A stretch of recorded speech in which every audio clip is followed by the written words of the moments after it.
खबरों की शुरुआत करते हैं इंडिया 360 में। जी हां, मुख्तार अंसारी कबूल हैं अरविंद केजरीवाल को। भ्रष्टाचार और दागी नेताओं के खिलाफ जंग छेड़ने वाले अरविंद केजरीवाल को बाहुबली मुख्तार अंसारी से समर्थन लेने में कोई गुरेज नहीं है। काशी का मैदान जीतने के लिए वो किसी का भी समर्थन लेने को तैयार हैं। केजरीवाल बड़ी मासूमियत से कहते हैं, हमने किसी का समर्थन नहीं मांगा है, लेकिन कोई दे दे तो हमें इनकार भी नहीं है।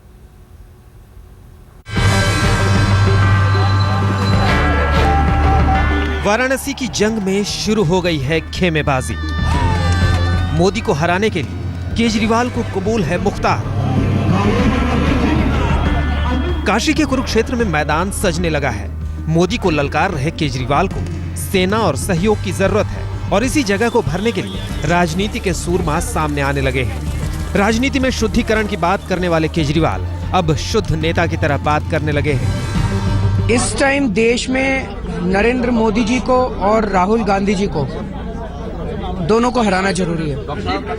कांग्रेस और बीजेपी को इस देश में खत्म करना जरूरी है अगर इस देश को भ्रष्टाचार और सांप्रदायिकता से बचाना है तो। इसीलिए जरूरी है कि जितनी ताकतें हैं इन दोनों को हराने के लिए सारी ताकतें दम लगाएं। साफ है, चुनाव जीतने के लिए उन्हें दबंगों के समर्थन से भी परहेज नहीं है। मुख्तार अंसारी वाराणसी इलाके के बाहुबली नेता हैं। उनकी महिमा का अंदाजा इसी बात से लगाया जा सकता है कि वो लंबे वक्त से जेल में हैं, लेकिन इलाके में उनका दबदबा अभी भी कायम है। उनका इतिहास किसी से छिपा नहीं है, लेकिन केजरीवाल अभी उधर नजर नहीं डालना चाहते। उनके निशाने पर मुख्तार के समर्थक वोट हैं। हालांकि हमेशा की तरह वो ये कहना नहीं भूलते कि उन्होंने तो समर्थन मांगा नहीं, लेकिन अगर साथ मिल रहा है तो कबूल है। हमने किसी से कहा नहीं है, लेकिन जितने भी लोग हैं नरेंद्र मोदी जी को वाराणसी से हराने के लिए और अमेठी में राहुल गांधी जी को हराने के लिए सारी ताकतें लगे।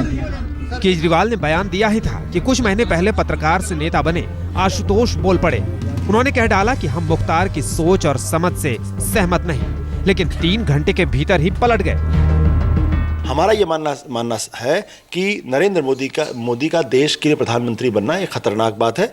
उनको किसी भी हालत में प्रधानमंत्री बनने से रोकना चाहिए। अब इस मुहिम में अगर कोई हमारे साथ आना चाहता है या कोई हमारे साथ जुड़ना चाहता है तो ये उसकी मर्जी है, उसकी विवेक का मसला है, लेकिन हम किसी से समर्थन नहीं मांग रहे। दरअसल वाराणसी में मुख्तार का अपना वोट बैंक है।